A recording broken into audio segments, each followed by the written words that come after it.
السلام علیکم۔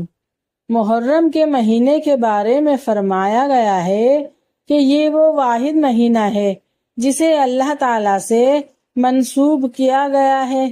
محرم کے معنی عربی زبان کے ہوتے ہیں، یعنی وہ چیز جس کو حرمت بخشی گئی ہو۔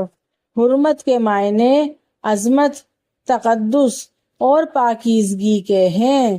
اور اس مہینے کو محرم اسی لیے کہا جاتا ہے کہ اس مہینے کو اللہ تعالیٰ نے خصوصی حرمت عطا فرمائی ہے۔ ویسے تو سارے مہینے، سارے دن، سارے سال اللہ تعالیٰ کے پیدا کیے ہوئے ہیں۔ جس طرح سے اور دنوں میں سورج نکلتا ہے اور شام کو غروب ہو جاتا ہے، اسی طرح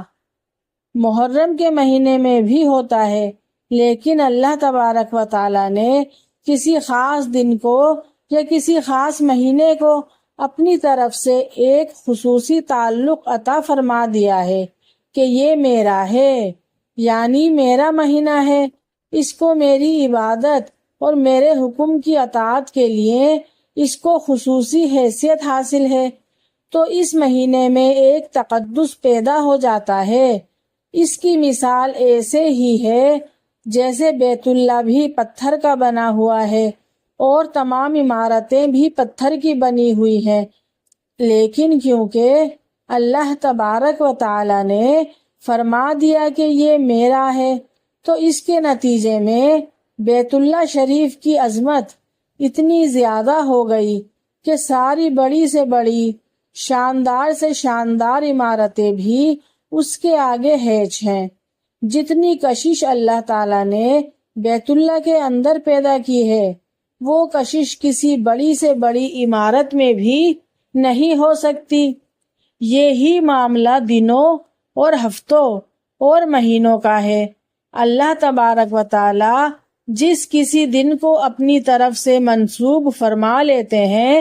تو اس کی وجہ سے اس کی عظمت بڑھ جاتی ہے، اس کے تقدس میں اضافہ ہو جاتا ہے۔ محرم کو بھی اللہ تبارک و تعالی نے ایسا ہی مہینہ قرار دیا ہے، اور یہ بات کہ محرم کا مہینہ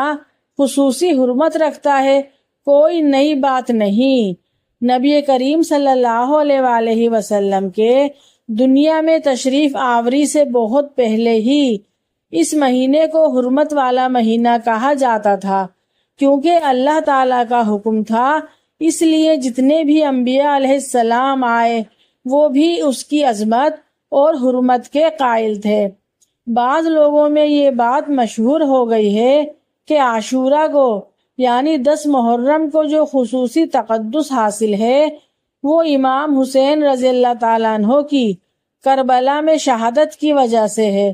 کیونکہ امام حسین رضی اللہ تعالیٰ عنہ کی شہادت میدان کربلا میں 10 محرم کو ہوئی تھی، اس لیے وہ سمجھتے ہیں کہ اسی وجہ سے اس مہینے کو حرمت ملی ہے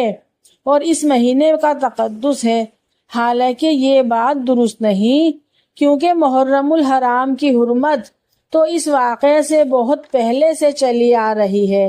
حضرت حسین رضی اللہ تعالیٰ عنہ کی عظمت ہے کہ اللہ تعالیٰ نے عظمت والے مہینے میں ان کی شہادت لکھی۔ محرم کا مہینہ 12 مہینوں میں سب سے مقدس مہینہ ہے۔ اس کے بارے میں حدیث میں آتا ہے کہ رسول کریم صلی اللہ علیہ وآلہ وسلم نے 10 تاریخ کو روزہ رکھنے کا حکم دیا۔ شروع میں جب تک رمضان کے روزے فرض نہیں تھے، جب تک یہ عاشورہ یعنی 10 محرم کا روزہ فرض کر دیا گیا تھا، لیکن بعد میں جب رمضان کے روزے فرض کر دیے گئے تو عاشورہ کی فرضیت ختم کر دی گئی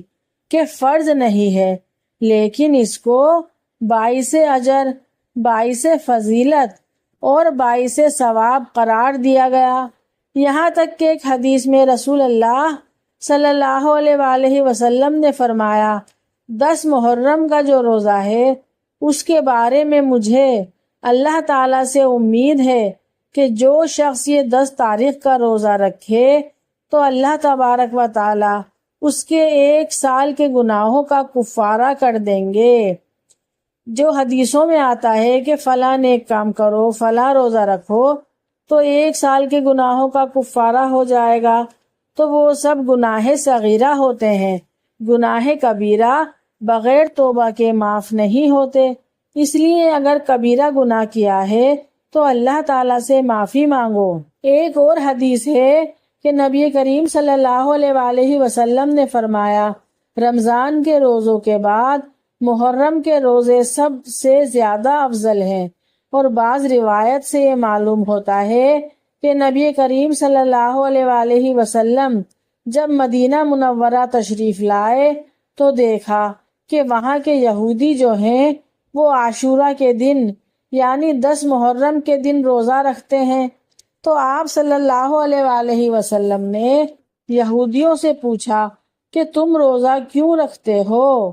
تو انہوں نے جواب میں یہ کہا کہ 10 محرم وہ تاریخ ہے جس میں اللہ تعالیٰ نے حضرت موسیٰ علیہ السلام کو فرعون سے نجات بخشی تھی، اور یہی وہ تاریخ ہے جس میں فرعون بحرہ احمر میں غرق ہوا، اور پھر وہ اپنی قوم کو لے کر صحرائے سینا کی طرف روانہ ہوئے۔ اس کی خوشی میں ہم اس دن روزہ رکھتے ہیں۔ تو نبی کریم صلی اللہ علیہ وآلہ وسلم نے فرمایا کہ موسیٰ علیہ السلام کو فرعون سے جو نجات ملی ہے تو یہ تو ہمارے لیے بھی بہت اہم واقعہ تھا، ہم بھی روزہ رکھیں گے۔ پھر صحابہ کو روزہ رکھنے کا حکم دیا جب تک رمضان کے روزے فرض نہیں ہوئے تھے، اور پھر بعد میں اللہ تبارک و تعالی نے اس محرم کے روزے کو فرض کر دیا۔ اس سے معلوم ہوتا ہے کہ محرم کے مہینے کا یہ بھی خاص واقعہ ہے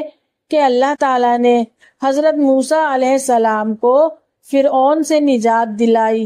اور باتیں بھی اس مہینے کے بارے میں لوگوں سے مشہور ہیں، جیسا کہ لوگ کہتے ہیں یہی وہ دن ہے جس میں حضرت ابراہیم علیہ السلام کو آگ میں ڈالا گیا تھا اور وہ اس میں سے صحیح سالم باہر آ گئے تھے، اور یہی وہ دن ہے جس میں حضرت آدم علیہ السلام کو زمین پر اتارا گیا، یہی وہ دن ہے جس میں نوح علیہ السلام کی کشتی طوفان سے نجات پا کر ایک پہاڑی پر ٹک گئی۔ یہ سب باتیں لوگوں میں بہت مشہور ہیں، لیکن اس کی کوئی مستند بنیاد نہیں ہے، کوئی مستند روایت بھی نہیں ہے، لیکن یہ بات صحیح ہے کہ اس دن اللہ تعالیٰ نے حضرت موسیٰ علیہ السلام کو فرعون سے نجات دی۔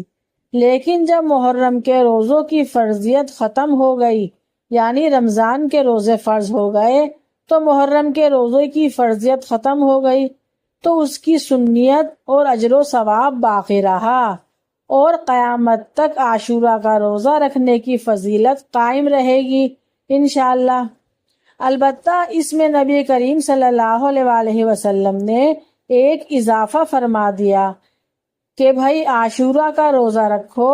لیکن کیونکہ یہود لوگ بھی عاشورہ کے دن روزہ رکھتے ہیں، لہٰذا کہیں ایسا نہ ہو کہ تمہاری ان کے ساتھ مشابہت پیدا ہو جائے، تو ان کی مشابہت ختم کرنے کے لیے آپ نے فرمایا کہ تنہا عاشورہ کا روزہ نہ رکھو، بلکہ اس کے ساتھ ایک روزہ اور ملا لو، یا تو 9 اور 10 کا روزہ رکھو یا 10 اور 11 کا روزہ رکھو۔ بعض روایتوں میں یہ بھی آتا ہے کہ رسول کریم صلی اللہ علیہ وآلہ وسلم عاشورہ کے دن اس بات کو برکت کا سبب قرار دیا ہے کہ آدمی اس دن اپنے اہل و عیال کے کھانے پینے میں وسعت سے کام لے۔ ایک حدیث میں یہ الفاظ آتے ہیں کہ عاشورہ کے دن کوئی اپنے گھر والوں کے ساتھ کوئی وسعت کا معاملہ کرے، عام دنوں سے کچھ بہتر کھانا ان کے لیے تیار کرے، عام دنوں سے کچھ زیادہ ان کے لیے فراوانی کرتا ہے، تو اللہ تعالیٰ اس کے لیے برکت پیدا فرما دیتے ہیں اور اس کے رزق میں سارا سال برکت رہتی ہے۔ تو جی ہم سب کو چاہیے، اگر ہم سب لوگ عام دنوں میں اپنے گھر میں ایک کھانا بناتے ہیں تو عاشورہ کے دن 2 کھانے بنا لیں، کچھ میٹھا بنا لیں، کچھ اپنے دسترخوان کو وسیع کر لیں، اور اپنے اہل و عیال اہل خانہ کو اچھی طرح کھانا وغیرہ کھلائیں اور ان کے لیے وسعت پیدا کریں کھانے میں، تو جی یہ باعث رحمت اور باعث برکت ہوگا، اور اللہ تعالیٰ کی رحمت سے سارا سال ہمارے کھانے میں رزق میں برکت ہوگی انشاءاللہ انشاءاللہ۔ تو جی آپ سب کو میری یہ ویڈیو کیسی لگی؟ اگر پسند آئی ہے تو پلیز جلدی سے لائک شیئر سبسکرائب کر دیں، اور جی نیکسٹ ویڈیو کے لیے اللہ حافظ۔